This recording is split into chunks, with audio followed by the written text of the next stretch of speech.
Today is a rare good hair day, so I actually want to take today to talk about an RPG that is coming from someone who wears a lot of beanies or knit caps, whatever you want to call it, and those might actually show up in the game. Carnage and the upcoming RPG, Emberville.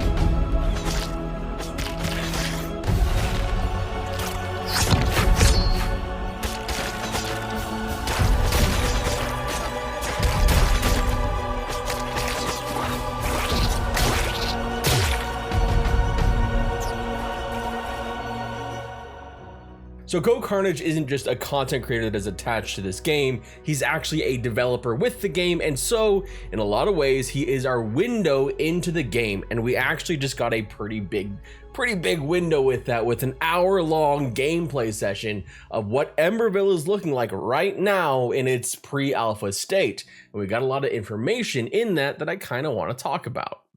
Now, I've talked about Emberville on this channel before, but to just kind of give a brief overview of what the game is and what it will be, it's this action-adventure RPG with pixel graphics that involves crafting, dungeon crawling with a dungeon that's a very, very expansive dungeon. It's a hack-and-slash game, but it also has stuff like building and fishing and town management, and perhaps even a little bit of Stardew Valley.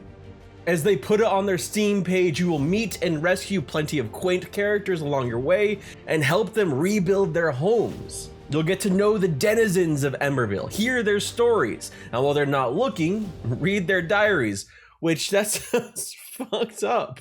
But okay, sure, why not? But perhaps the biggest draw for many people is going to be the vast Vitramotus, the mysterious dungeon that's actually procedurally built. A dungeon where you'll mine, loot, and scavenge and fight your way deeper and find, well, you'll see that later in this video, what you'll find in the dungeon, actually, because it's kind of cool and a little underwhelming. You'll see what I mean. But in this hour-long look at the game, we got to see some interesting updates. Some of the things that we've only seen in trailers actually play out in real time with someone really playing the game, showing how it might actually work if you were to jump into the game right now.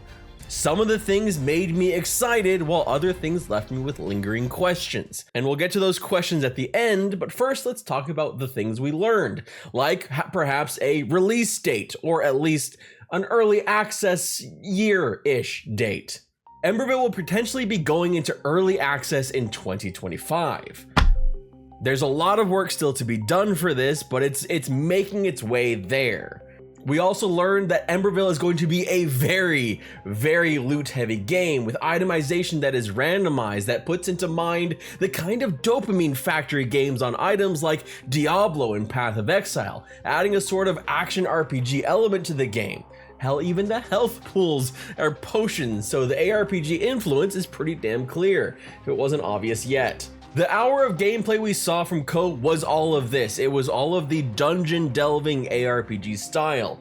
We didn't get to see any of the city building part of the game, which is one of the things I'm actually very interested in, how they merged that Stardew Valley-esque elements with a more straight up RPG style game. But we did get to see quite a few chickens. Hi, chickens. Going in! That one exploded. Why did that one explode? That poor chicken. Beyond the chickens, we actually did get to see a couple significant pucker moments. Moments that make you tense up, which adds a lot more spice to this procedural dungeon, especially since you don't know what the next room may hold. Like what happens to here. Go ahead and stun him. Ooh, heck yeah, there we go. All right, there is a sprint in, as you can see here too. Boom.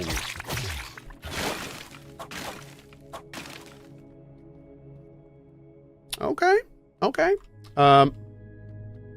I don't think I've been in this section yet. Okay. This is fine. This is fine. This is fine. This is fine. This is fine. This is fine. Oh, oh no. Turns out it wasn't fine. It's not fine. So right now there will of course be a death system later, but it is not currently in. Right now you just respawn at the beginning. Now, while that made the game look like, oh, it's pretty difficult, there is a part here of like when you get deep into the dungeon, or at least deep into this part of the dungeon, where I was expecting a bit more because there was all this grand setup and then it was done very fast. Like very, very fast. Dude, this music. Okay, let's get them too.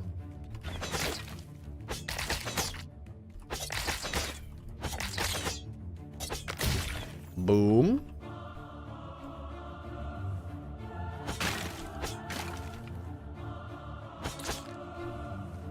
Hurt.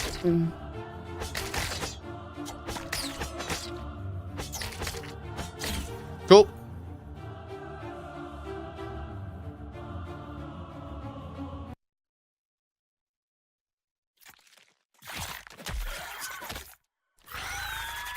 Awesome. Okay. Whoa, whoa, oh, oh, he's got moves and everything. All right. Oof, oof, oof.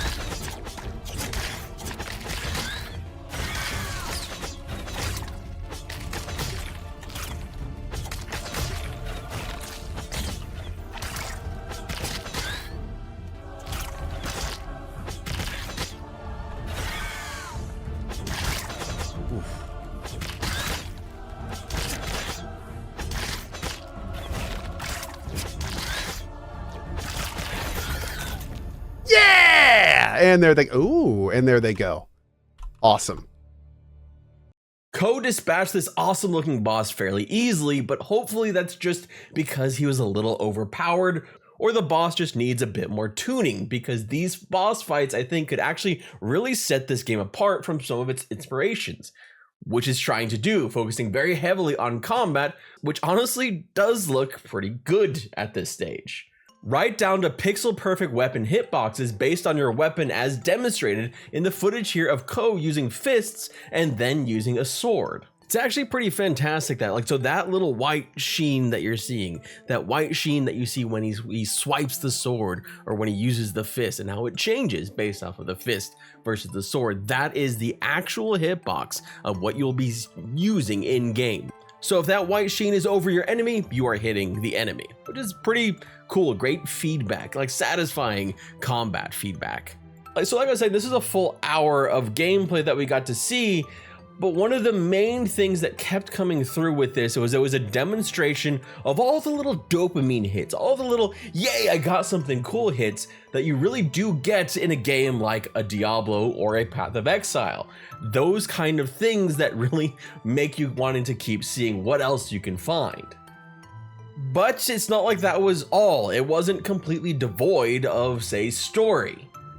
We get to see some little story bits here, some communications that paints a much darker picture of a world than, say, well, Stardew Valley, which I keep mentioning in this game.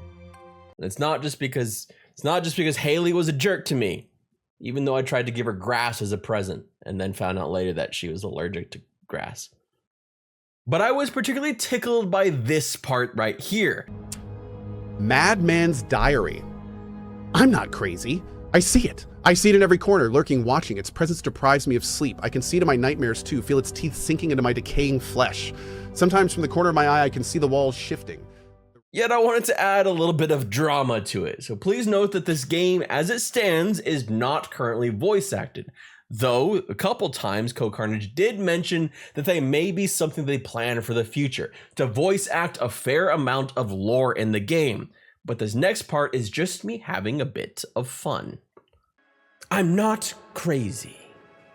I see it. I see it in every corner, lurking, watching.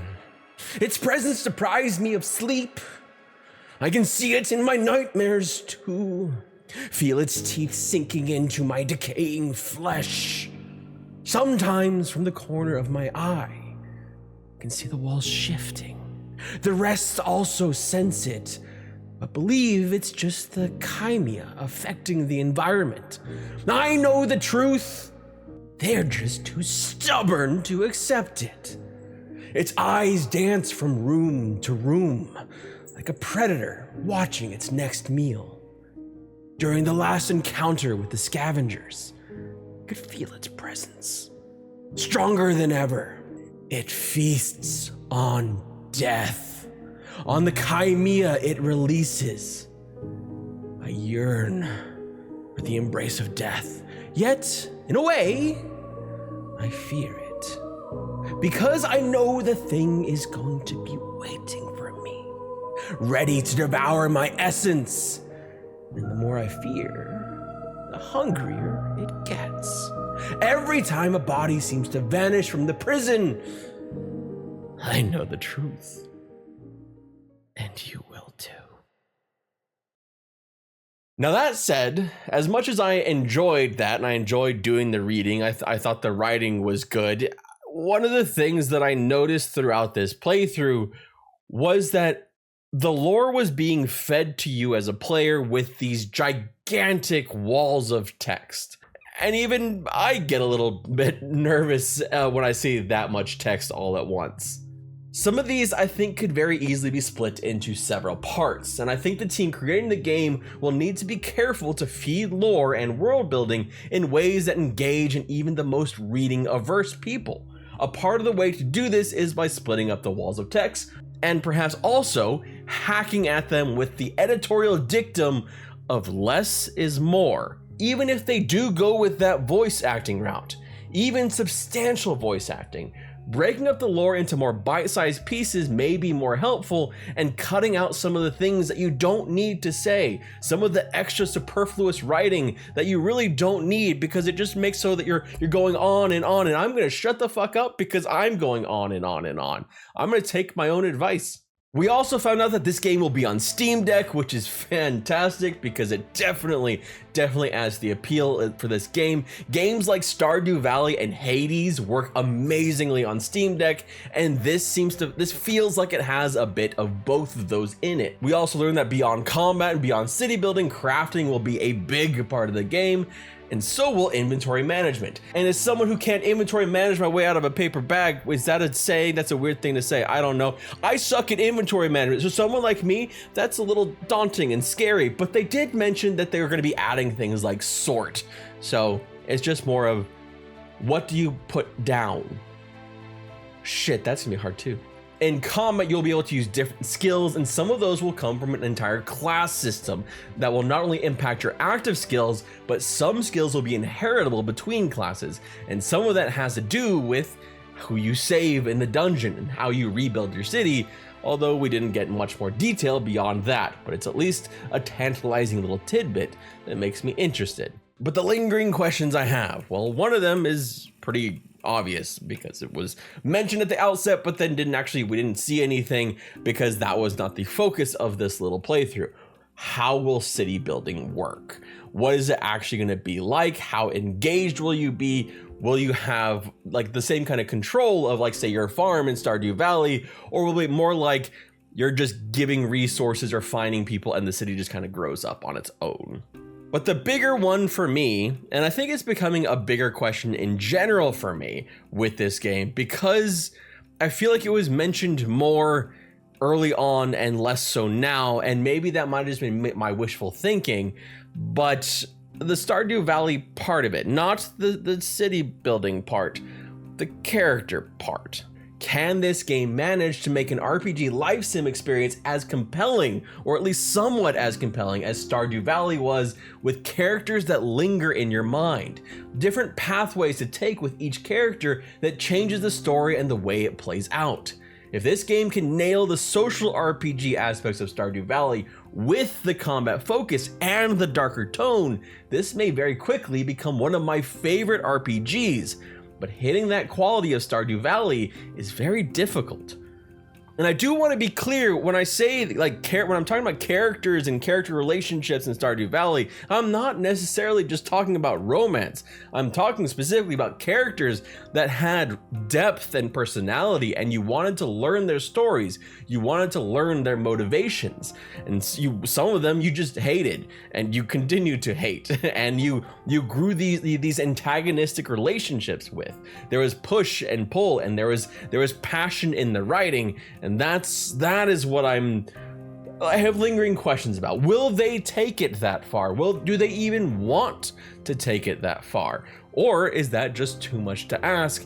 And instead, should we look at this more like a Hades style game? But even Hades has similar things with characters that you actually really care about. This, I think, will be my biggest concern for the game going forward, and it's not entirely the fault of Emberville, as much as recent games that released that are fairly similar, like Mirthwood, that had a hollow sim style community building. When I say sim style, I mean The Sims, like Sims as in the characters didn't even talk. They talked in emojis. I couldn't have cared less if a meteor had landed and destroyed that entire city in Mirthwood.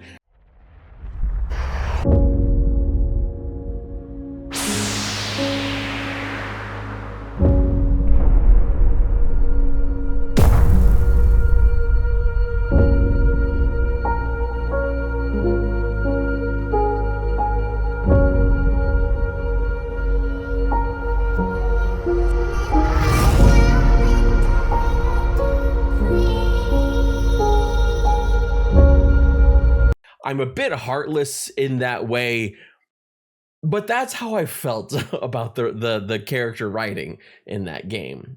No offense to Mirthwood. It has a lot of other good things going for it, but that specific thing, just oof. But to be quite frank, that is just not what you want in a game that is invoking Stardew Valley at all.